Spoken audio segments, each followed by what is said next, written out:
भारत के प्राचीन गौरव की गाथाएं सिर्फ दंत कथाएं नहीं हैं। प्राचीन भारतीय साहित्य के अलावा दुनिया के दूसरे देशों में भी इसके दस्तावेजी सबूत मौजूद हैं। लेकिन अफसोस ये है कि प्राचीन भारत के गौरव का बखान करने वाले इन बातों को वामपंथी इतिहासकारों ने जानबूझकर इतिहास के पन्नों में दर्ज होने ही नहीं दिया। नमस्ते दोस्तों, मैं अरविंद अपने YouTube चैनल त्रिशूल के इस नए वीडियो में आप सभी का स्वागत करता हूं। और आगे बढ़ने से पहले मैं आप लोगों से निवेदन करता हूं, यदि अभी तक आप लोग हमारे चैनल को सब्सक्राइब नहीं किए हैं तो सब्सक्राइब कर दीजिए और साथ ही साथ बेल आइकन को भी दबा दीजिए, जिससे जब भी मैं कोई नया वीडियो अपलोड करूं तो उसका नोटिफिकेशन आप लोगों तक पहुँचे। इतिहास से छेड़छाड़ का देश के वर्तमान पर इसका बहुत गहरा असर पड़ा है। ऊपरी तौर पर यह नजर नहीं आएगा, लेकिन अगर आप गहराई से इसका विश्लेषण करेंगे तो साजिशन छुपाई गई सच्चाई सामने आ जाएगी। सच्चाई तो यह है कि गलत इतिहास लेखन की वजह से हमारी कई पीढ़ियां हीन भावना की शिकार हो गई हैं। दरअसल आज़ादी के बाद इस देश के इतिहास लेखन पर वामपंथी इतिहासकार कुंडली मार कर बैठ गए और इतिहास लेखन के नाम पर अपनी विचारधारा को थोपने के सिवा और कुछ नहीं किए। प्राचीन हिंदुस्तान का ज्ञान विज्ञान किसी भी सूरत में वामपंथियों को हजम होने वाला नहीं था। लिहाजा वामपंथी इतिहासकारों ने न सिर्फ इसको सिरे से नज़रअंदाज कर दिया, बल्कि गौरवशाली ऐतिहासिक तथ्यों की खिल्ली उड़ानी शुरू कर दी। आपको ये जानकर हैरानी होगी, प्राचीन भारत में चिकित्सा विज्ञान इतना विकसित था कि यहाँ प्लास्टिक सर्जरी होती थी। यहाँ तक कि कटे हुए अंगों को जोड़ भी दिया जाता था। ब्रिटेन के आर्काइव्स में इस बात के प्रमाण मौजूद हैं। इरफान हबीब जैसे वामपंथी इतिहासकार कई मौकों पर 2600 साल पहले लिखी गई सुश्रुत संहिता की खिल्ली उड़ा चुके हैं। इरफान हबीब ने तो एक बार एक सुश्रुत संहिता का मजाक उड़ाते हुए कहा था कि वो कहते हैं कि यहाँ प्लास्टिक सर्जरी होती थी, जो कि हो ही नहीं सकती। अब इरफान हबीब जैसे इतिहासकार आखिर किस आधार पर और किस मजबूरी में देश के गौरवशाली अतीत को विचारधारा के गोबर से लिपने की कोशिश करते हैं, ये जानना तो मुश्किल है। लेकिन प्राचीन भारत का मेडिकल साइंस दुनिया भर में सबसे आधुनिक था, इसके सबूत ब्रिटेन से लेकर अमेरिका तक के आर्काइव्स में अक्षुण्ण है। ब्रिटिश लाइब्रेरी की एक डिजिटल वेबसाइट है साइंस ब्लॉग की रिसर्च सर्विसेज टीम की साइंस, टेक्नोलॉजी और मेडिसिन से जुड़े ग्रुप ने 21 अक्टूबर 2016 को Britain first nose job header के साथ एक आर्टिकल पब्लिश किया। इस आर्टिकल में नाक की प्लास्टिक सर्जरी के इतिहास की जानकारी पुख्ता प्रमाणों के साथ दी गई है। इस आर्टिकल में लिखा गया है, 22 अक्टूबर 1814 को जोसेफ कॉन्स्टेंटाइन कर्फ्यू ने ब्रिटेन में पहली प्लास्टिक सर्जरी की थी।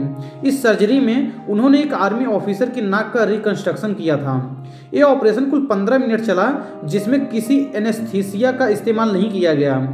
3 दिन बाद मरीज की बैंडेज पट्टी हटा दी गई। पट्टी हटाने के बाद जब मरीज के दोस्त ने उसे देखा तो खुशी से आह्लादित होकर बोला, हे भगवान, ये नाक तो वापस आ गई।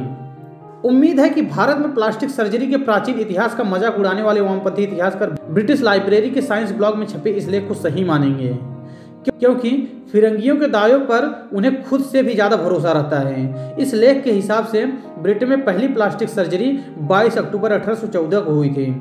अब ब्रिटिश लाइब्रेरी के साइंस ब्लॉग में छपे इसी लेख में आगे क्या लिखा है उसे भी देख लेते हैं। जोसेफ कॉन्स्टेंटाइन कर्फ्यू को इस ऑपरेशन की प्रेरणा तब मिली जब उन्होंने भारत में नाक के कई सफल रिकंस्ट्रक्शन की रिपोर्ट पढ़ी। उस रिपोर्ट में गाल और ललाट से स्किन फ्लैप निकालकर नाक की प्लास्टिक सर्जरी का ब्यौरा दिया गया था। उनमें से सबसे मशहूर 1794 वाली रिपोर्ट थी, जो जेंटलमैन्स मैगजीन में प्रकाशित हुई थी। इसमें कवासजी नाम के व्यक्ति की नाक के रिकंस्ट्रक्शन की पूरी जानकारी दी गई थी। ब्रिटिश इंडिया आर्मी बैलगाड़ी हाँकने का काम करने वाले कवासजी को तीसरे एंग्लो मैसूर युद्ध में टीपू सुल्तान की सेना ने छत-बिछत कर दिया था। ब्रिटिश लाइब्रेरी की साइंस ब्लॉग की इस रिपोर्ट से साफ है कि ब्रिटेन से पहले भारत में प्लास्टिक सर्जरी की तकनीक मौजूद थी और भारत के सर्जन से प्रेरणा लेकर ही ब्रिटेन में पहली प्लास्टिक सर्जरी की गई। हमने जेंटलमैन्स मैगजीन की वो रिपोर्ट भी ढूंढ निकाली है, जिसमें कवासजी की तस्वीर के साथ पूरी खबर छपी थी।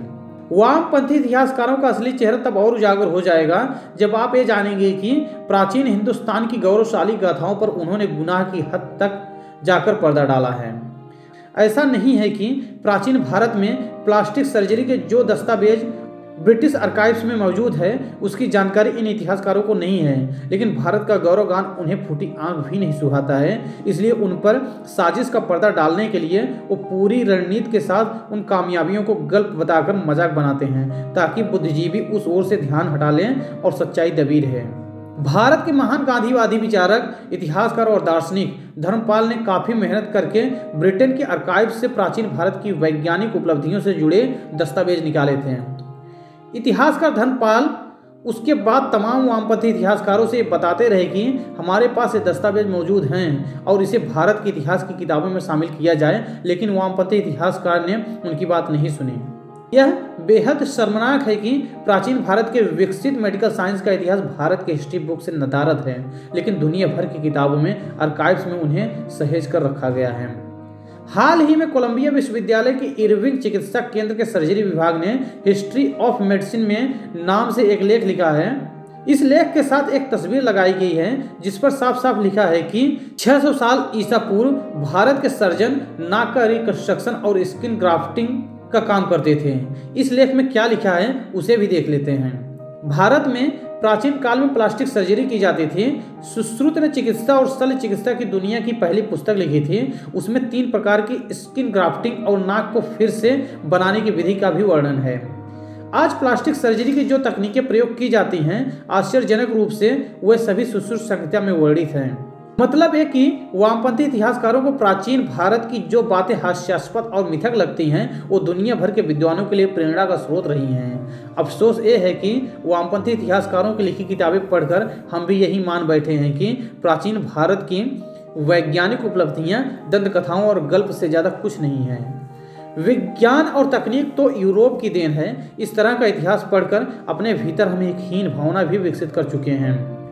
लेकिन जरूरी ये है कि भारत के इतिहास को हम दुनिया भर के ईमानदार इतिहासकारों के नज़रिए से जानें, ताकि अपने देश के इतिहास को लेकर हमारे मन में भी गौरव का भाव पैदा हो और जो हीन भावना हमारे अंदर भीतर तक घुस चुकी है उसे बाहर निकालें। तो दोस्तों, आज के वीडियो में बस इतना ही। अगर आपको हमारा यह वीडियो पसंद आया है तो कृपया लाइक कीजिए और ज़्यादा से ज़्यादा शेयर कीजिए। धन्यवाद।